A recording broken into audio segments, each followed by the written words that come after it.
Bienvenue les créatifs pour cette nouvelle vidéo. Aujourd'hui est venu le jour du bilan du défi du mois de juillet. Je t'avais lancé un défi de réaliser une image par jour pendant un mois. Et aujourd'hui nous sommes en août, ce qui veut dire que le défi vient d'être terminé. Je tenais à réaliser une vidéo pour faire un petit peu le bilan, les côtés positifs et négatifs de ce challenge, les difficultés que j'ai rencontrées et les astuces que j'ai pu mettre en place afin de les surmonter. Déjà je tenais à te remercier, à te féliciter, étant donné que vous êtes nombreux à avoir réalisé le défi avec moi et j'ai vu ça notamment sur le groupe Graphic Designer Community. On était plusieurs à partager un petit peu notre création, nos réalisations du mois, donc félicitations à tout le monde. C'était vraiment un challenge intéressant. Donc premièrement, quelles ont été les difficultés que j'ai pu rencontrer lors de ce challenge? Tout d'abord, ça a été bien sûr une difficulté au niveau du temps, étant donné que je pouvais ne libérer que 1 heure ou 2 par jour pour réaliser cette image. De plus, j'étais en vacances, ce qui veut dire que j'étais avec ma famille, et donc c'était pas toujours facile de me libérer du temps. Un problème au niveau du temps pour la famille, et d'autant plus pour se former, étant donné que l'idée c'était quand même d'apprendre 2-3 petites choses tous les jours dans le domaine afin de développer ses compétences. Et lorsqu'on n'a que 2 heures à se consacrer pour le projet, c'est pas toujours simple de se les libérer. Ensuite, le seconde petite difficulté que j'ai eue, c'est par rapport à la créativité.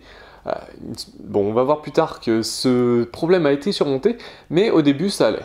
Au niveau de la créativité, quand tu commences le projet, tu as plein d'idées en tête, donc ça va. Mais plus les jours avancent, plus on arrive à la fin du mois, et moins tu sais quoi faire.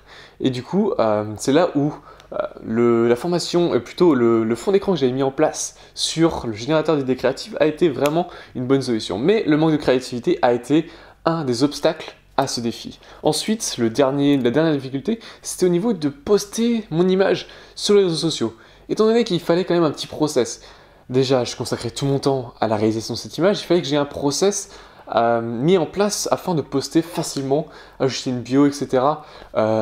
Sur les réseaux sociaux, plus précisément sur Instagram. Donc je vais te dire dans les astuces que j'ai mis en place comment faire pour enlever ce poids qui est le post, l'écriture des hashtags et la description de ton image.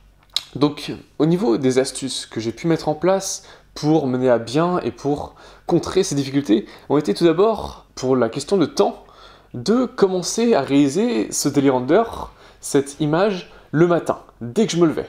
Étant donné qu'on était en vacances, on était avec la famille, etc., du coup, il y a des activités qui allaient être mises en place toute la journée. Donc ce que j'ai fait, c'est que je me suis dit, ok, je vais essayer de me lever un petit peu plus tôt que les autres, et je vais directement attaquer mon image du jour. Et donc j'ai pu réussir à contrer ce manque de temps grâce à ces techniques. Ensuite, j'ai pu profiter des moments de pause, tels que voilà, des fois après manger, il y a le thé, le café, donc voilà. Essaie de profiter des moments de vide, des moments où tu ne fais rien pour essayer d'améliorer ton projet ou le développer. Étant donné que voilà, par exemple, durant ce moment de thé, café, durant ce moment de pause où ma famille se repose, ici j'ai pu travailler sur mon projet. Toi, ça peut être la même chose, même si tu es en studio ou tu travailles chez toi. L'idée, c'est que pendant tes moments de pause, par exemple quand je travaillais au studio de motion Fluent Studio, ce que je faisais, c'est que pendant l'heure du repas, je me formais, j'apprenais des tutoriels, etc. Lorsque j'étais dans le métro, je lisais, j'optimisais à chaque fois ce temps. Donc toi aussi, pendant ces moments à vide, essaye d'optimiser et faire avancer nos projets. Ensuite, par rapport, comme je te disais, au manque de créativité, ce que j'ai mis en place à travers la formation, le générateur d'idées créatives, c'est des fonds d'écran sur mon ordi et sur mon portable. Grâce à ces fonds d'écran, j'ai une liste de toutes les méthodes, toutes les techniques qui vont te permettre de générer des idées. Donc de ce fait, lorsque j'avais un petit manque de créativité, je ne savais vraiment pas par où commencer, voilà, si tu as la flemme, si tu ne sais pas vraiment comment faire, je t'invite à directement regarder le fond d'écran, et là tu auras forcément une idée qui va te venir et qui va émerger. Comme cela, tu vas pouvoir créer un concept intéressant grâce à cette liste qui va te permettre, voilà, lorsque tu es bloqué, d'avoir cette étincelle pour trouver une idée de visuel. Ensuite, ça a été d'utiliser un même thème ou une même technique. Étant donné que sur Instagram, il y a un procédé, tu le sais sûrement, avoir un bon feed Instagram va attirer plus de spectateurs, plus de followers. Et donc ici, j'ai essayé de prendre Instagram au pied de la lettre et essayer de garder une certaine vibes, une certaine ambiance en réalisant parfois 3 fois la même image. Pas la même image, mais au moins le même concept ou la même technique. Par exemple, je te montre des images que j'ai réalisées. Ici, on a un petit peu la même technique, on a le même esprit, ambiance, luminosité, couleur. Donc de cette façon, ça a été peut-être plus simple de réaliser mes images, étant donné que je me suis dit, ok, je vais reprendre un petit peu le concept que j'avais fait pour l'image précédente, et je vais la modifier, l'améliorer, mais apporter voilà, une petite variation, mais tout en gardant le même esprit. Et de ce fait, ça te permet de générer une idée plus facilement en t'inspirant de ce que tu as déjà réalisé. Ensuite, la technique suivante, ça va être d'avoir un process complet au niveau de tes réseaux sociaux. C'est-à-dire, le problème ici, c'est une fois que tu as réalisé ton image, il fallait que voilà, déjà tu la retouches, ensuite que tu la postes sur Instagram, et étant donné que tu as réalisé ton image sur ton ordinateur, il va falloir l'importer sur ton téléphone pour le poster sur Instagram, et ensuite noter la description, le poster, noter le hashtag et poster. Donc c'était vraiment un process un petit peu fastidieux. Donc qu'est-ce que j'ai mis en place? Donc tout d'abord, lorsque je retouche mon image Photoshop, une fois que c'est fini, je l'enregistre directement le rendu dans Dropbox. Dans Dropbox, j'ai une page, enfin un dossier nommé 3D, Daily Render 3D. Ici, une fois qu'il est posté sur ma boîte Dropbox, je reçois directement sur mon portable. Comme ça, pas besoin de transférer, c'est ce que je sais qu'il y en a qui transfèrent directement via Messenger. Déjà, ne fais pas ça, ne transfère pas une image de cette manière, étant donné que tu vas perdre drastiquement de la qualité. Donc, via Dropbox, tu n'as aucune perte de qualité. En faisant ça, j'ai plus qu'à télécharger sur mon portable et le poster sur Instagram. Maintenant vient le problème de la bio et des hashtags. Ok, comment contrer ce problème? Ici, c'est très simple. Tu vas juste noter au préalable toute ta description et tous tes hashtags sur, par exemple, Messenger. Tu te l'envoies à toi-même, tu t'envoies toute une liste et comme ça, tu n'auras plus qu'à ouvrir ton application Messenger, faire un copier, un coller dans la bio, trouver un petit titre pour ton image et c'est plié. Tu as posté en peut-être 5 minutes quelque chose que tu aurais pu faire en 15 ou 20 minutes, le temps de rajouter tous les hashtags ou la description de ton image. Donc ça a été vraiment une technique efficace que j'ai mis en place. Et enfin, le petit tip que je pourrais te filer au niveau si tu ne sais pas trop quoi réaliser, c'est de faire du recyclage. Tu as sans doute réalisé d'autres images au préalable, et ben, ce que je t'invite à faire, c'est réutiliser ces images et changer l'angle de la caméra, changer le lighting, changer un petit peu toute l'ambiance de ton image et la réutiliser pour faire un rendu, tout simplement. Comme par exemple ces deux images, en fait c'est la même scène. Et d'ailleurs elle est téléchargeable dans la description, donc si tu as envie de la télécharger, c'est possible. C'est exactement la même scène, j'ai juste changé la caméra, j'ai fait une rotation, j'ai changé un petit peu la projection de la fumée, changé le lighting, et voilà, ça m'a fait une image assez facilement, assez rapidement, une demi-heure c'était plié, et le rendu est pas trop mal. Donc voilà un petit peu pour toutes les astuces que j'ai pu t'apporter. Maintenant au niveau des côtés positifs de ce défi, il y en a plusieurs.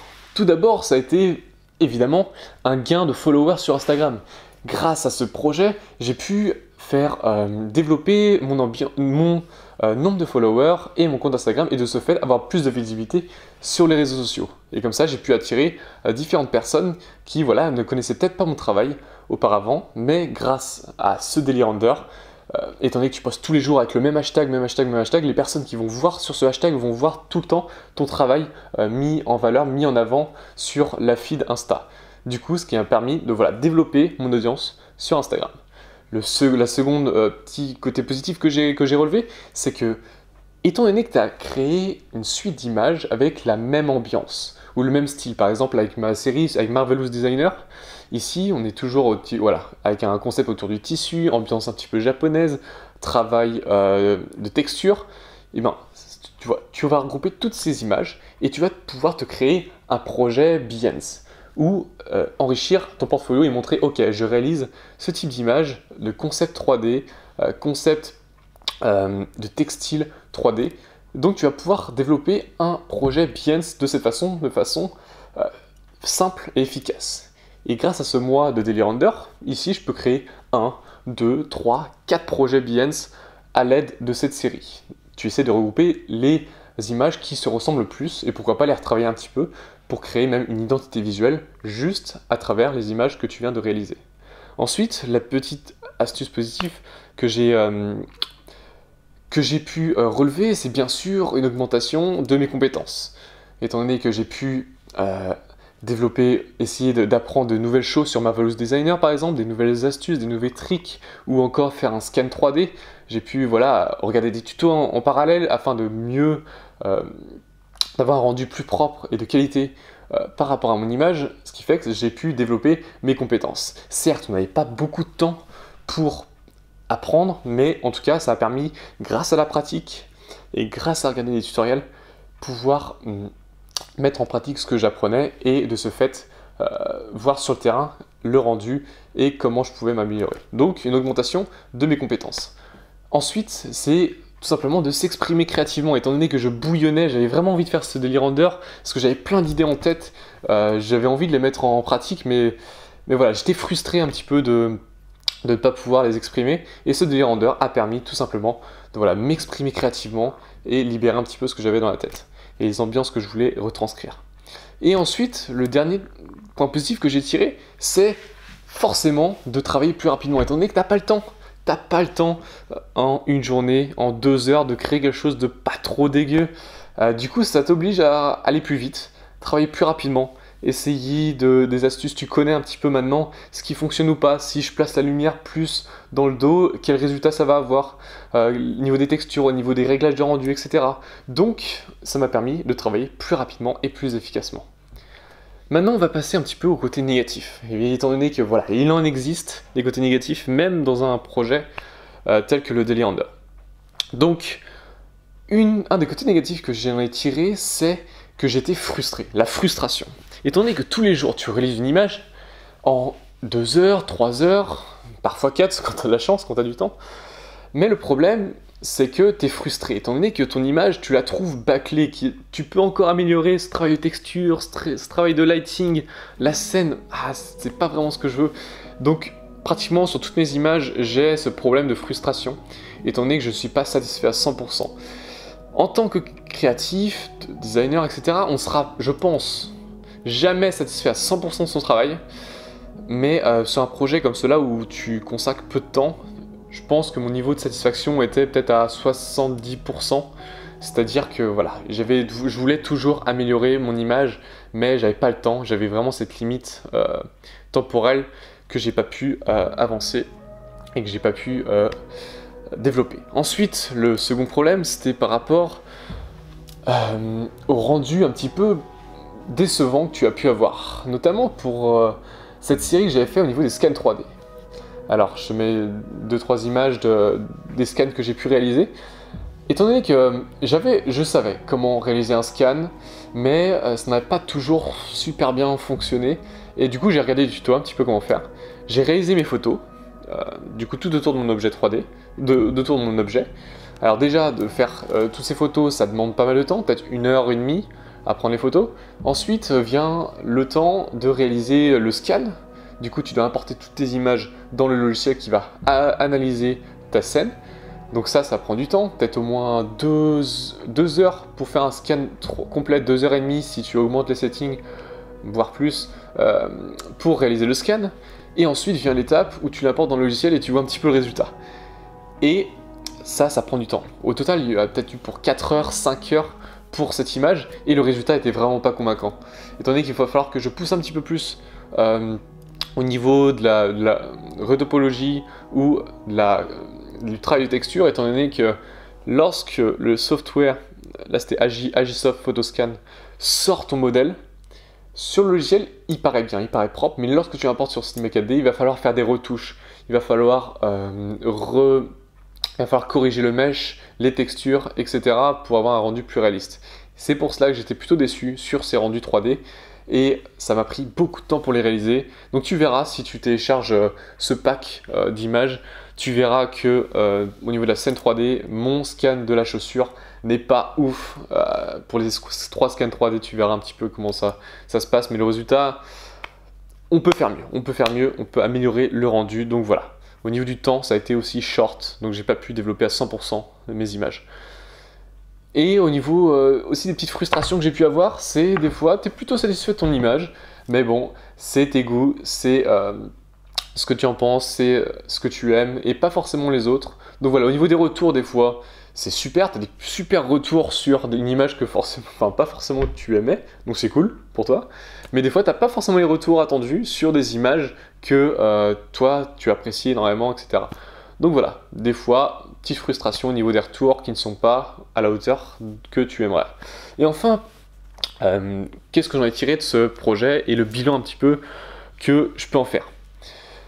Déjà, je suis super content de l'avoir fait, c'est un bon projet. Je l'avais déjà réalisé l'année dernière, il y a 2 ans aussi.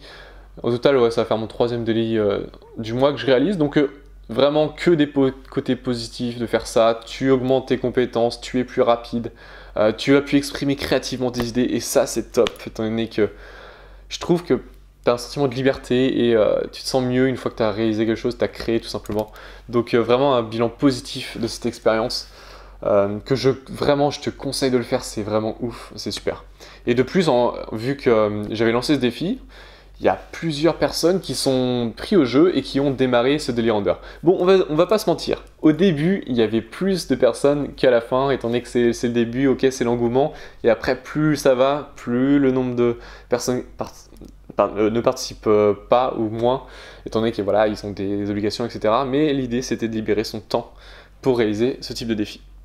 Donc je suis vraiment surpris, enfin pas surpris, mais fier plutôt. C'est plutôt de la fierté que je ressens par rapport aux personnes qui ont participé, qui ont suivi le challenge, des personnes vraiment de talent aussi. J'ai pu voir différentes personnes, je vais mettre quelques créations qui m'ont vraiment plu. Donc vraiment félicitations à vous, c'était vraiment une expérience de ouf qu'on a passé ensemble. Et après, rien ne t'empêche de continuer, hein. Continue à poster sur le groupe Graphic Designer Community pour partager ce que tu fais, etc. C'est vraiment, ça permet d'enrichir constamment et de motiver les personnes à continuer de créer. On a vraiment pu renforcer ce lien entre tous les designers ici en France. Tu vas te demander, ok, est-ce que c'est possible ou pas de télécharger tes différentes créations que tu as mis en place? Je me suis tâté, étant donné que je me suis dit, je sais pas si ça allait vous intéresser ou pas. C'est pour ça que je poste ça sur mon site web. J'ai créé un petit pack de ces total 29 images, 29 scènes 3D. Si tu veux voir un petit peu comment ça a été fait, comment j'ai placé mes lights, comment j'ai placé mon modèle, est-ce que pour les contres que j'ai mis en place au niveau de la lumière, comment j'ai réalisé mes textures, ma scène, etc. Donc je mets à disposition ce pack de ces 29 images, un travail d'un mois qui a été vraiment pas facile, mais que voilà, qui pourrait t'intéresser pour voir un petit peu comment j'ai développé tout ça. J'ai utilisé du coup Cinemacadet R19. Globalement, ça n'a pas vraiment d'incidence si tu as R18, etc. À part pour le travail des Voronoi, étant donné que le système de Voronoi est différent sur le R19 que le R18. Et ensuite, j'ai utilisé Arnold Render. Donc la dernière version de celui-ci, non pas la dernière, l'avant-dernière, je vais te mettre ici quelle version d'Arnold c'était. Donc voilà pour les informations, le pack est téléchargeable dans la description si tu as envie de voir, à un petit prix, vraiment c'était juste histoire de, mais voilà, j'ai quand même passé beaucoup de temps à réaliser ce pack, donc si ça t'intéresse, si tu as envie de voir un petit peu développer tes compétences, t'intéresser au niveau des textures, des matériaux, va faire un tour, ça peut être utile. Et toutes les images, ressources, etc. sont bien sûr dans ce pack. J'espère vraiment que ça t'a plu. J'espère que toi aussi tu vas réaliser ce type de défi qui est vraiment enrichissant avec tous les points positifs. Créativement parlant, tu vas revenir grandi, tu vas avoir une créativité et des compétences qui vont augmenter, une audience qui va plus te suivre, tu vas rencontrer de nouvelles personnes, donc vraiment un côté positif de ce challenge. Merci à tous d'avoir suivi, de vous être impliqués, ça me fait vraiment plaisir de voir la communauté qui continue de grandir. On est plus de 3000 designers et de créatifs sur la chaîne. Merci à vous et comme d'habitude, reste motivé, reste créatif, reste unique.